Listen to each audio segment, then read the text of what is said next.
হচ্ছ না, টেনশনে মাথার মগজ লাফাচ্ছিল আমার। ওই অবস্থাতেই বাসা থেকে বের হয়ে চলে এসেছি এখানে। সারা রাত এভাবেই বাহিরে দাঁড়িয়েছিলাম, ট্রাউজার আর টি শার্ট পরে তোমার বাবার সাথে দেখা করেছি। উনি নিশ্চয়ই ভাবছেন স্যারের মাথায় সমস্যা আছে। সমস্যা তো আছেই। আপনি আসলে একটা পাগল। এমন কেউ করে? সারা রাত বাইরে দাঁড়িয়ে থাকার কি দরকার ছিল? ঘুমাননি নিশ্চয়ই। ঘুম আসতো না নোরা, কিভাবে ঘুমাতাম? সরি আপনাকে এত কষ্ট দেওয়ার জন্য। নোরা মাথা নিচু করে ফেলল, তার চোখ টলমল হয়ে এসেছে। অনিক ওর চোখের পানি মুছে দিয়ে বলল, আরে পাগলি, এত কাদার কি হলো? রাত জাগার অভ্যাস আছে আমার। এক রাত না ঘুমালে তেমন কিচ্ছু হয় না। তাছাড়া আমি না আসলে কি তোমাদের সাথে ব্রেকফাস্টের সুযোগটা পেতাম বলো? একদিক দিয়ে ভালোই হয়েছে, হবু শ্বশুর মশাই আর শাশুড়ি মায়ের সাথে পরিচয় হয়ে গেল। নোরা হাসল। অনিক বলল, শুধু হাসলে হবে না, এখন একটা জিনিস চাই, সারা রাত আমাকে টেনশনে রাখার পানিশমেন্ট। অনিক কি চাইছে সেটা বুঝতে পেরে নোরা শঙ্কাগ্রস্ত হয়ে বলল, প্লিজ এখানে না, কেউ চলে আসবে। আসুক, পায়ের আওয়াজ পেলেই ছেড়ে দিব, প্রমিস। নোরা জানো, মা আমার বিয়ের কথা ভাবছে। হঠাৎ অনিকের এই মেসেজ দেখে নোরা ভরকে গেল। পড়তে বসেছিল কিছু সময়ের জন্য। আগামীকাল কেমিস্ট্রি পরীক্ষা, তবে আপাতত বই রেখে লাফিয়ে ফোন হাতে নিল। নোরা অবাক হয়ে লিখল, আপনার বিয়ে মানে এত জলদি? ও জলদি কোথায়, বয়স তো কম হয়নি। 26 বছর বিয়ের জন্য যথেষ্ট। নোরা ভাবছে কি বলবে। তার বিয়ের পরিকল্পনা তো এখনো বহুদূর। আগে ইউনিভার্সিটিতে ভর্তি হবে, গ্রাজুয়েশন করবে, তারপর। অনিক আবার লিখল, কি করি বলো তো? তোমার ফ্যামিলি তো তোমাকে এত দ্রুত বিয়েও দেবে না, তাই না? কমপক্ষে 5 বছর অপেক্ষা করতে হবে। আন্টির কি পছন্দের কোনো মেয়ে আছে? আছে, কিন্তু মায়ের যাকে পছন্দ আমার তাকে খুবই অপছন্দ। জীবনে ওই মেয়েকে বিয়ে করব না আমি। তাহলে ওই মেয়েটা ছাড়া অন্য মেয়েকে করবেন? অন্য কাউকে বিয়ে করার হলে অনেক আগেই করে ফেলতাম। তোমার জন্য 4 বছর অপেক্ষা করতাম না, বুঝেছো মিষ্টি পড়ি? বুঝলাম। আচ্ছা, ওই মেয়েটির নাম কি তিথি? তুমি এটাও আমার ডায়েরি থেকে পড়ে ফেলেছো? হ্যাঁ, আসলে লেখাগুলো সামনে এসে গিয়েছিল, তাই সরি। সরির কিছু নেই, আমার সবকিছুই তোমার জানা দরকার। মেয়েটি 6 বছর ধরে আমাদের পাশের ফ্ল্যাটে থাকে, ঘনিষ্ঠ প্রতিবেশী। মায়ের মাথাটা আগেই খেয়েছে, এখন আমাদের সবার মাথা খাওয়ার জন্য হাত ধুয়ে পেছনে পড়ে আছে, অসহ্য। আচ্ছা, আমি কি তিথির একটা ছবি দেখতে পারি? তুমি ওর ছবি দেখে কি করবে? কিছু করব না, শুধু দেখব।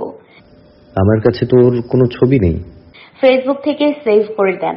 সেটাও সম্ভব না, ও আমার ব্লক লিস্টে। আচ্ছা নোরা, এখন রাখছি, পরে কথা হবে। অনিক অফলাইন হয়ে গেল। নোরার আর পড়ায় মন বসছে না, কেমন যেন অস্থির লাগছে।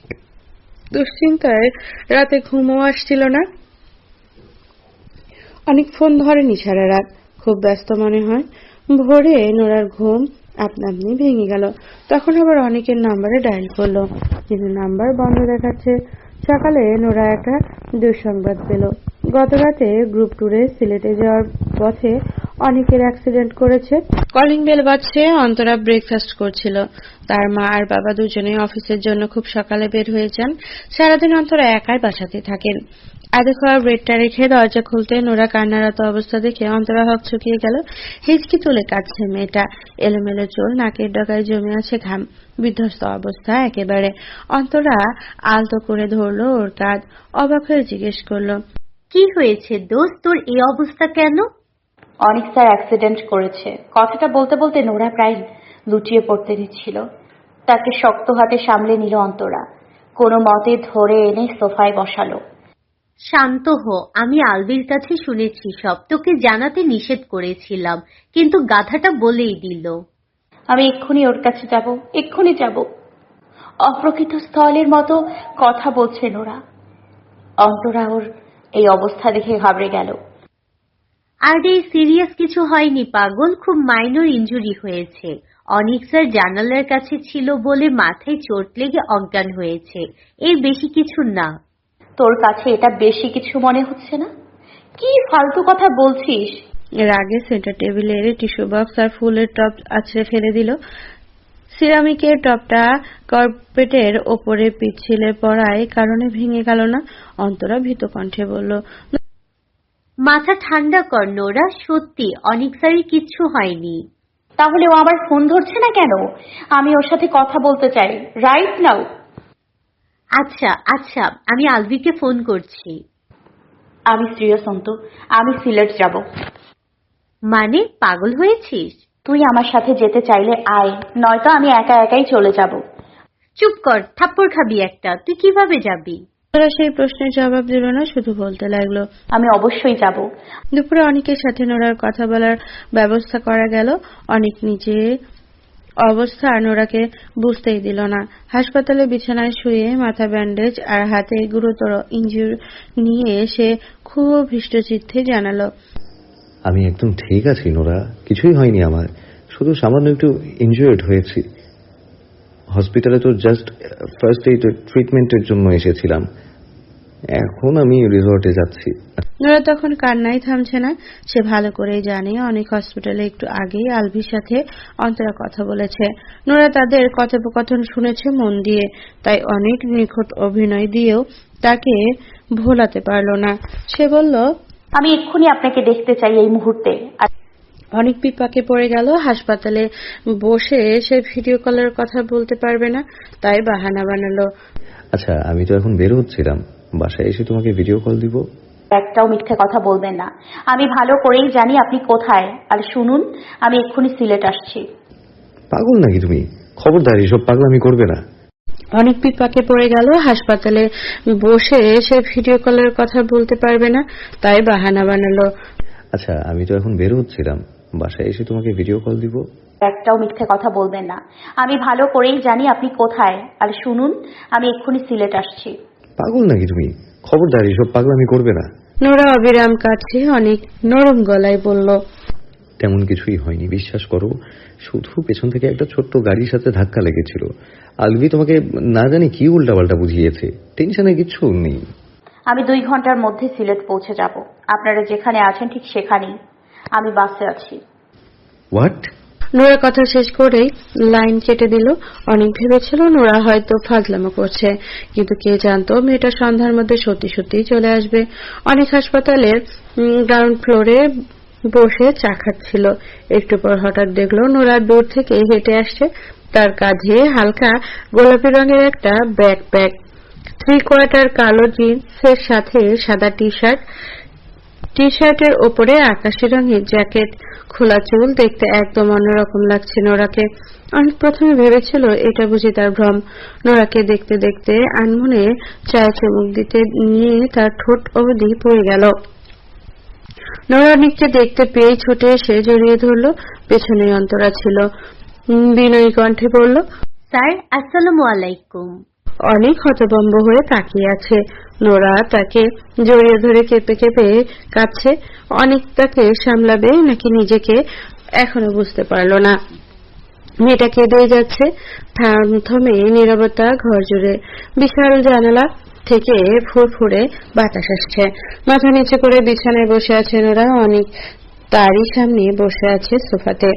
ধাক্কাটা এখনো সামলাতে পারছে না সে। 2 মেয়ে মানুষ ঢাকা থেকে সিলেটে চলে এসেছে, বিষয়টা হজম করার মতো না। অনেক গম্ভীর মুখে প্রশ্ন করলো, কাজটা কেন করলে নোরা? তার আগে বলো, তুমি এটা কেন করলে? অনেক হতভম্ব হয়ে উচ্চারণ করলো, মানে আমি কি করেছি? তোমার অ্যাক্সিডেন্ট হয়েছিল মাঝরাতে, অথচ সেটা আমাকে জানাতে হলো সকালে।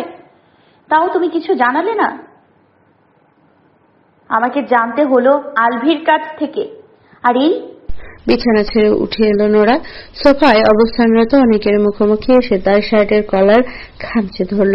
শাসনের ভঙ্গিতে শোধালো, কোনো কিছু প্ল্যান না করে তুমি আলভির সাথে এখানে কিভাবে এলে? সীতাকুণ্ডেও তোমার এত বড় ক্ষতি করেছিল, তবুও জানো না ওর সঙ্গে থাকলেই তোমার বিপদ হয়? এখন এই অ্যাক্সিডেন্টটাও যে পূর্ব পরিকল্পিত না, তার কি গ্যারান্টি আছে বলো? নোরার চোখ থেকে আগুনের ফুলকি বের হচ্ছে। ক্রোধে কাঁপছে ঠোঁট দুটো। অনেক মাত্র খেয়াল হলো নোরা তাকে তুমি করে বলেছে। এজন্যই কি সবকিছু এতটা এলোমেলো লাগছে? নোরা যতবার কথা বলছে অনেকের বুকে একটা ধাক্কার মতো খাচ্ছে।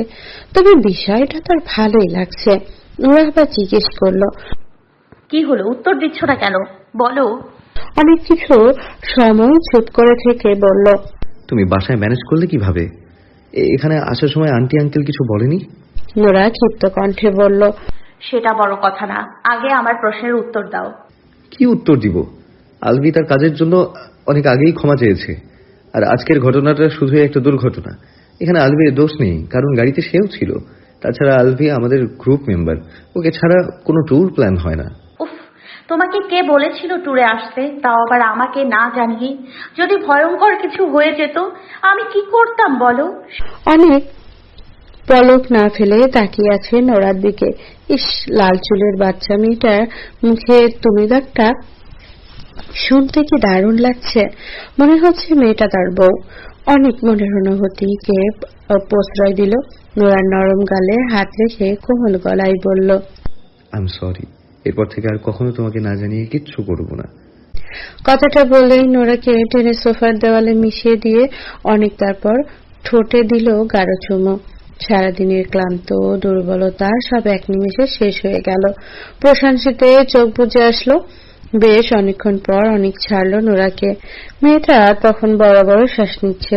অনেক জিজ্ঞেস করলো আলতো গলায়, এখন বলো, বাসায় কি বলে এসেছো? নোরা জোরে একটা শ্বাস নিয়ে বলল, শোনো, প্রথমে আমি ফোন করলাম বাবাকে। বললাম অন্তর মা ভীষণ অসুস্থ, তাই আঙ্কেল আন্টিকে নিয়ে হসপিটালে গেছেন। অন্ত বাসায় একা থাকবে, আন্টিকে কয়েকদিনের জন্য হসপিটালে অ্যাডমিট করার প্রয়োজন হয়েছে। এই কয়েকদিন আমি অন্তর সাথে ওর বাসায় থাকবো। তারপর অন্তকে বাবার সাথে কথা বলিয়ে দিয়েছি। অন্ত একটু গলা ভেঙে কান্নাকাটির চেষ্টা করেছে, ব্যাস। এত বড় মিথ্যে! আর অন্তরা, ও কিভাবে ম্যানেজ করেছে ওর বাসায়? ও একই কাজ করেছে। ওর মাকে বলেছে আমার বাবা হসপিটালে, কিছুদিন ও আমার বাসায় থাকবে। অনেক দীর্ঘশ্বাস ছাড়লো। একটা কণ্ঠে অসন্তোষ ঢেলে বলল, কি দরকার ছিল এত রিস্ক নেওয়ার? তোমার জন্য আমি এর থেকেও বড় রিস্ক নিতে পারি। তাই? তাই কি? তাহলে প্রমাণ দাও, চলো বিয়ে করে ফেলি। আর ঢাকায় ফিরে যাব না, সংসার বাঁধবো এখানেই। রাজি? নোরা হেসে ফেলল। অনেক হঠাৎ চিন্তিত গলায় বলল, ও শিট! কি হয়েছে? আলভি তো তোমাকে দেখেছে নিশ্চয়ই। যদি বাড়িতে ফোন করে বলে দেয়, ও তো একটা কিনিকবাজ নেটওয়ার্ক। নোরা হেসে জিজ্ঞেস করলো, কিনিকবাজ নেটওয়ার্ক? সেটা আবার কি? অনেক আশঙ্কাগ্রস্ত গলায় বলল, আচ্ছা, তোমার বাবা মানে আঙ্কেল যদি তোমাকে খুঁজতে অন্তরাদের বাসায় চলে যায় তখন? আরে ধুর, বাবার এত টাইম নেই। আর কেনই না যাবে?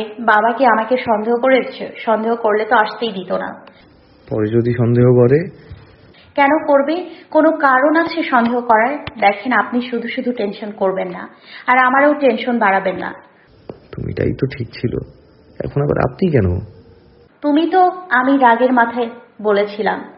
রাগটাই তো ভালো লাগছিল, বউ লাগছিল। ইস, নোরা লজ্জা পেয়ে হাসলো। তখনই দরজা ঠেলে কেবিনে প্রবেশ করলো নার্স। নোরা দ্রুত সোফা থেকে উঠে বিছানায় এসে বসলো। অল্প বয়সী নার্স তার চোখে একবার নোরাকে দেখে অনেকের দিকে তাকালো, তারপর প্রশ্ন করলো। অনেক জবাব দিল। আমি পেশেন্ট। তারপর নোরার দিকে চেয়ে কিছুটা রুক্ষ ছাড়ে বলল। নোরা সঙ্গে সঙ্গে উঠে দাঁড়ালো। নার্সটি শাসনের সুরে অনেককে বলছে। নার্স অনেকের কপালে হাত রাখলো জ্বর দেখার উদ্দেশ্যে। নোরা যেন গা পিত্তি জ্বলে গেল। নার্স ওষুধ বের করে অনেকের মুখের সামনে ধরতে সে বলে উঠল, আমাকে দিন, আমি খাওয়াচ্ছি। বলেই নার্সের হাত থেকে ট্যাবলেট কেড়ে নিল। নোরা ইতস্তত মুখে বলল, আপনি যান আর প্রেসক্রিপশনটা রেখে যান। আমি ওকে সময় মতো ওষুধ খাইয়ে দিব। আপনাকে প্রেশার নিতে হবে না। হঠাৎ নোরার এমন আচরণ নার্সের চেহারা গম্ভীর হয়ে গেল। অস্বস্তি মাখা কণ্ঠে বলল, লাগবে না কিছু, আপনি যেতে পারেন। বেশ স্পষ্ট কণ্ঠে বলল নোরা। নার্স চলে যেতেই অনেক হাসিতে ভেঙে পড়ল। নোরা অবাক হয়ে বলল, হাসছেন কেন? জেলাসিতে তোমাকে দারুণ দেখায় নোরা। নোরা থতমত খেয়ে বলল, আমি জেলাসি কোথায় করলাম? আর এই নার্সকে জেলাস করে কি আছে? আমার কি খেয়ে কাজ নেই? বলে মুখ গোজ করে সোফায় বসল নোরা। অনেকে হাসি হাসি মুখে তখনও তাকিয়ে আছে। হঠাৎ মুখ গম্ভীর করে বলল, মা যে কাল তোমার সাথে এত এত রুড বিহেভ করেছে, সেটা তুমি আমাকে জানাওনি কেন নোরা? নোরা চমকে উঠল। আচমকাই মুখটা মলিন হয়ে গেল তার। অনেক বলল, কি ভেবেছিলে? বললে আমি বিশ্বাস করতাম না? নোরা কিছুক্ষণ চুপ থেকে বলল, আসলে আমি কিভাবে কথাটা বলবো বলতে পারছিলাম না, সরি। কিন্তু আপনি কি করে জানলেন? আন্টি কি নিজেই আপনাকে বলেছে?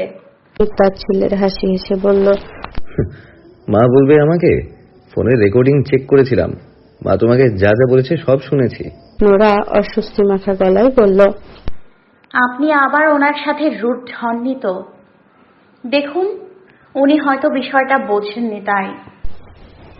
নোরাকে কথা শেষ করতে না দিয়েই অনেকের কাছে এসে ওর ঠোঁট চেপে ধরল, তারপর বলল, তুমি এত মিষ্টি কেন নোরা? তারপর নোরা ডান হাতটা নিয়ে হাতের উল্টো পিঠে একটা চুমু দিল। হাতটা ধরে থেকেই বলল, এই যে হাতটা ধরলাম, কোনোদিনও ছাড়বো না, মরে গেলেও না, প্রমিস। নোরা চোখে অশ্রুমাখা নাক টেনে বলল, আর আপনার ফ্যামিলি যদি আমাকে কোনোদিন না মানে? অবশ্যই মানবে, আমি মানিয়েই ছাড়বো। নোরা অনিকের বুকে মাথা রাখলো। অনিক ওর কোমর জড়িয়ে ধরে আরো কাছে নিয়ে এলো। সারা রাত অনিকের কেবিনেই ছিল নোরা, আর অনিকের গ্রুপ মেম্বাররা রিসোর্ট বুক করে সেখানে। অন্তরাও চলে গেছে আলভিদের সাথে। কিছু সময়ের জন্য অনেক ঘুমিয়েছে। নোরা তার মাথার কাছে বসে ম্যাগাজিন পড়ছিল। হঠাৎ মাঝরাতে অনেকের ঘুম ভেঙে যায়। সে ফিসফিসিয়ে নোরাকে ডাকলো, এই নোরা। কিছু লাগবে আপনার? ওয়াশরুমে যাবেন? না, বাইরে যেতে ইচ্ছে করছে না। এত রাতে? অনেক উঠে বসতে বসতে বলল, বাইরে অনেক বাতাস, এমন আবহাওয়ায় রাতের শহর ঘুরতে দারুণ লাগবে। নিজে সাব্বির ভাই তার সাইকেলটা রেখে গেছে, আমিই বলেছিলাম চলো ঘুরে আসি। কিন্তু ডাক্তার আপনাকে বলেছে রেস্ট নিতে। কিচ্ছু হবে না, মাত্র 1 ঘন্টার জন্য। নোরা মৃদু শ্বাস ফেলে বলল, ঠিক আছে, কিন্তু শুধু 1 ঘন্টা। হাসপাতালে বেয়ারাকে 500 টাকা দিয়ে অনেক নোরা সাইকেল নিয়ে বেরিয়ে পড়ল। নোরাকে সামনে বসালো অনেক, নোরা বসলো। আচ্ছা, আপনি কিভাবে জানলেন আমার সাইকেলে এভাবে বসতে ভালো লাগে? জানি না, আমি তো বসিয়েছি আমার স্বার্থে। নোরা অবাক হয়ে বলল, আপনার স্বার্থে? এই যে দেখো, তোমার চুলগুলো আমার চোখে মুখে এসে বাড়ি খাচ্ছে, আমি চুলে মিষ্টি গন্ধ নিতে পারছি, আর ইচ্ছে করলেই তোমার ঘাড়ে পিঠে মুখ ঘষতে পারছি। তুমি পেছনে বসলে তো এই সুযোগটা পেতাম না, মিস হয়ে যেত। নোরা লজ্জায় গুটিয়ে গেল। চারিদিকে অন্ধকার, শীতল পরিবেশ, কেমন একটা নেশা জাগানো রোমাঞ্চকর অনুভূতি। নোরা আজকের এই রাত কোনোদিন ভুলবে না। অনেকে একটা নিরিবিলি জায়গা দেখে সাইকেল থামালো। চারিদিকে ঝড়ো হাওয়া বইছে, মনে হচ্ছে বৃষ্টিও হতে পারে। অনেক সাইকেল থামিয়ে নোরাকে জড়িয়ে ধরে একদম কোলে নিয়ে ফেললো। নোরা হাসতে হাসতে বলল, আরে কি করছেন? আপনার হাতে তো ব্যথা। ব্যথা সেরে গেছে। নোরা বলল, তাই হলে এভাবে আমাকে কোলে নিয়ে হাঁটতে হবে? হ্যাঁ হবে, আমার ভালো লাগছে, তোমার ভালো লাগছে না? নোরা অনেকের শার্টের বোতাম খুঁড়তে খুঁড়তে লাজুক মুখে জবাব দিল, লাগছে তো। আর কি কি ভালো লাগে বলো? নোরা অনেকের বুকে মুখ ঢুকে বলল, আপনি যা করবেন তাই ভালো লাগবে। তুমি নিশ্চিত? হুম।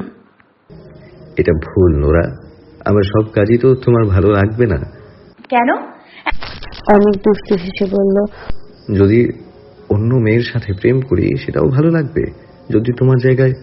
অনেক আর কিছু বলার আগেই নোরা ওর মুখ চেপে ধরে বলল, একদম খুন করে ফেলবো। অনেক উচ্চ শব্দে হেসে উঠল। হঠাৎ খেয়াল করলো নোরার চোখ ছলছল করছে। মেয়েটাকে সে যত অবুঝ ভেবেছিল, এই মেয়ে তার চেয়ে অবুঝ। অনেক বলল, আরে পাগলি, আমি তো দুষ্টুমি করছি, এতে কাদার কি হলো? এ ধরনের বাজে দুষ্টুমিও আর করবেন না। আচ্ছা করবো না, সরি। অনেক নোরাকে নিয়ে হাঁটতে হাঁটতে অনেকটা দূর চলে এসেছে। নোরা হঠাৎ বলল, প্লিজ এবার আমাকে নামান, আমি হাঁটতে চাই। অনেক নামিয়ে দিল। নোরা বলল, জায়গাটা খুব ঠান্ডা তাই না? বাতাস আসছে। বৃষ্টি হলে ভালো হতো। বৃষ্টি হবে মনে হয়। আমরা ভিজবো। তুমি চাইলে ভিজবো। না থাক, আপনার জ্বর এলে। লাফিয়ে লাফিয়ে হাঁটতে লাগলো। অনেক পকেটে হাত রেখে স্বাভাবিকভাবেই হাঁটছে। নোরা অনেকটা দূরে চলে গেছে। হঠাৎ বজ্রপাতের বিকট শব্দে নোরা চিৎকার দিয়ে সামনে একটা বটগাছ জড়িয়ে ধরলো। অনেক কাছে এসে বলল, বাহ, সব সময় দেখি বজ্রপাতের শব্দে ভয় পেলে মেয়েরা ছেলেদের জড়িয়ে ধরে, আর তুমি কিনা একটা বটগাছ জড়িয়ে ধরলে। তুমি তো ইতিহাসই বদলে দিলে। নোরা ভয়ে কাঁপা কাঁপা কণ্ঠে বলল, আপনি তো কাছে ছিলেন না, না হলে আপনাকেই জড়িয়ে ধরতাম। এই তো এখন কাছে আছি, জড়িয়ে ধরো। আগে বাজ পড়ুক। অনেক এক হাত দিয়ে নোরার কোমর জড়িয়ে ধরে কাছে এনে বলল। বাজ পড়াটা কি জরুরি? নোরা সরে যেতে চাইলে কিন্তু পারল না, বলল, অবশ্যই জরুরি, এবার ছাড়ুন।